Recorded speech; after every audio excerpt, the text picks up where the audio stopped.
Hello, my dear viewers. Good day. How are you? Welcome to my channel. It's me, Ivelia Sadulio, a teacher and a YouTuber. In this video, we will convert a PowerPoint presentation into a video presentation with the use of Filmora. Okay, why Filmora? Simply because you can easily edit immediately your video presentation. And if you want to add some intro or outro, you can do it. By the way, I'm using Filmora 9. And if you are new to my channel, please do not hesitate to subscribe, like, and click the notification bell for more of my videos in the future. And let us now start our video tutorial. By the way, you need the following materials. You need prepared PowerPoint presentation, earphone or headphone with microphone, and Filmora app. Okay, let us now start our video tutorial. So let's open the Filmora app. Okay, yan si Filmora. So it takes a few seconds to open, to initiate. We need also to open our PowerPoint presentation. So it takes time. Okay, and then niya siya. Okay, you need to click new project. Okay, then ma-open natin siya like that. And then you also need to open your prepared PowerPoint presentation. So I have opened it here already. So andyan na siya. So go back tayo sa Filmora. So next thing to do is to click the arrow down here for record and click record PC screen. Okay, so we will wait until lumabas yung this one or Wondershare Filmora screen. So full screen yung gagamitin natin. So this is the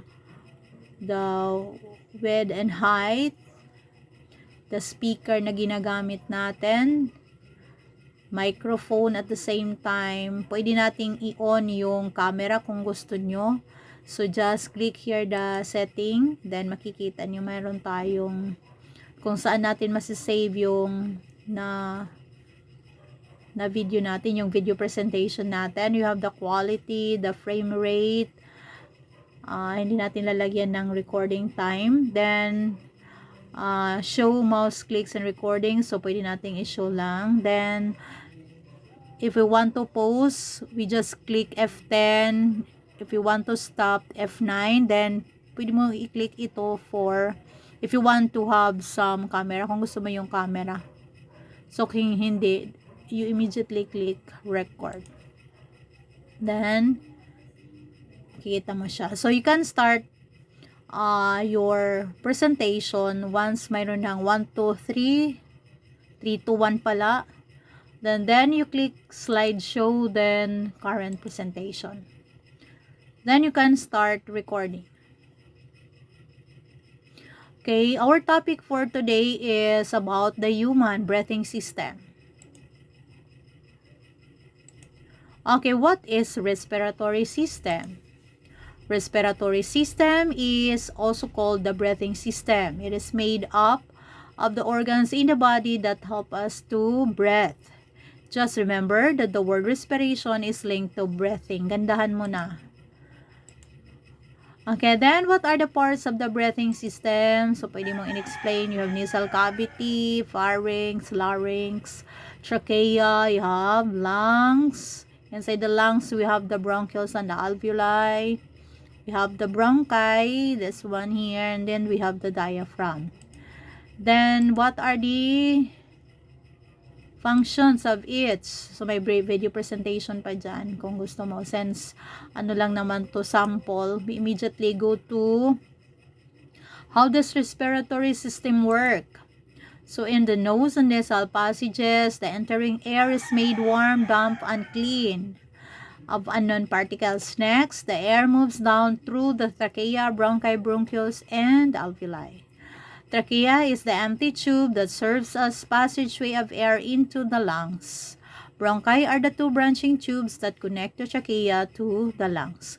Bronchioles are the hair-like tubes that connect to the alveoli, And the alveoli are the air sacs that allow gas exchange in the lungs. So, pag natapos mo na, you just click F9. Saan ba yung F9 sa ating laptop? F9. Okay, then, balik tayo dyan. Click mo na yung X dito. Then, mayroon na tayong presentation video here. Okay, andito na yung presentation natin. So, what we need to do next is to edit our video presentation. So, i-click na lang natin. Click natin. And then, drag to the timeline. Kung saan yung may mata. Dito kasi yung makikita natin na part. Then, here is the sound. So, click project setting. Okay, then, yan na yan. So, para malaman natin kung which part yung i-edit or we will remove, we need to play the video. Your presentation, once mayroon ng 1, 2, 3, 3 to 1 pala, then you click slideshow, then current presentation. Then you can start recording. Okay, then dyan natin, dito natin i-cut. So, pag-cut natin, we need to click the gunting or the scissor split yan. Meaning we will split, then click the one that you're going to remove, then click delete. Then play again. Okay, our topic for today is about the human breathing system.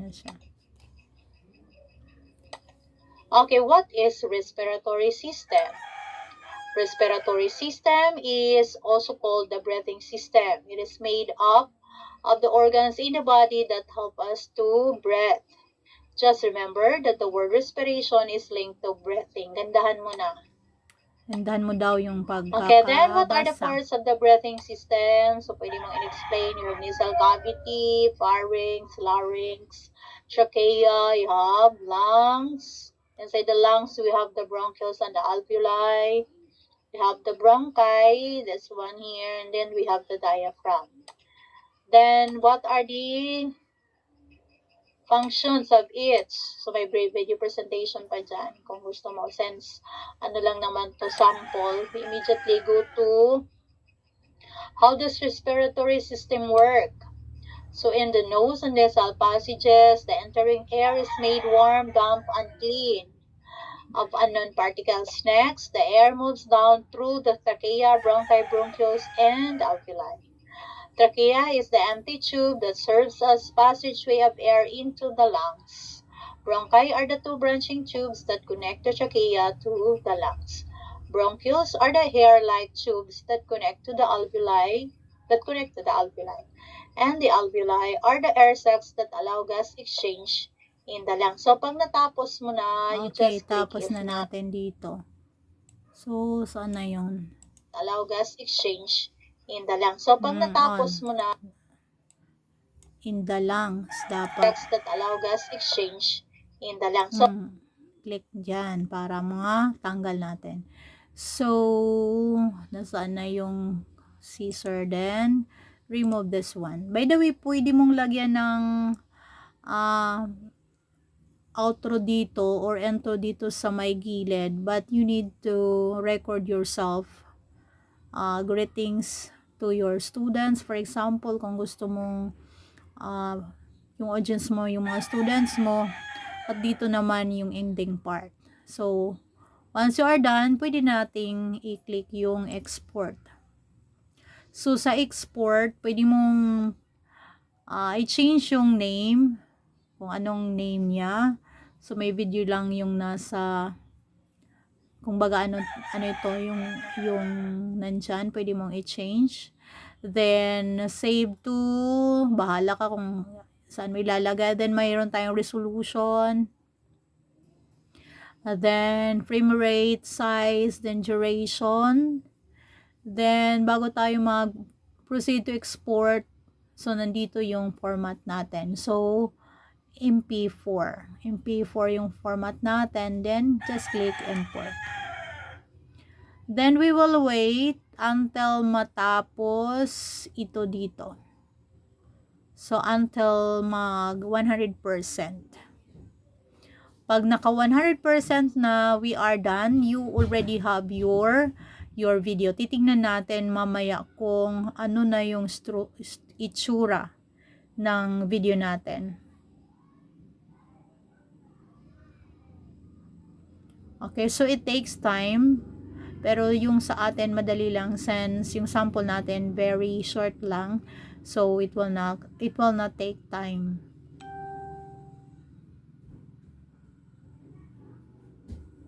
Wait lang kayo mga guys. At least matututo naman. Okay, madali na lang. Okay. Ayan na. Okay, 100% na siya guys. Then, find the target. I-click mo siya dito para makita mo kung saan mo siya inilagay. Okay, may video yun diba? So, dito na siya. Okay, i-click natin kung ano yung itsura ng video natin. Okay, our topic for today Ayan is na about the siya. human breathing system. Okay, what is respiratory system? Respiratory system is also called the breathing system. It is Tapos made meron na up tayong of the video. organs in the body that I-off help us to natin. breathe. Alam niyo na yung laman yan. So, tapos na guys, meron na kayong video presentation gamit yung Filmora. Thank you so much guys for watching. I hope you like this video. Again, do not hesitate to subscribe and click the notification bell for more of my videos in the future. Once again, thank you so much. See you on my next video. Bye-bye.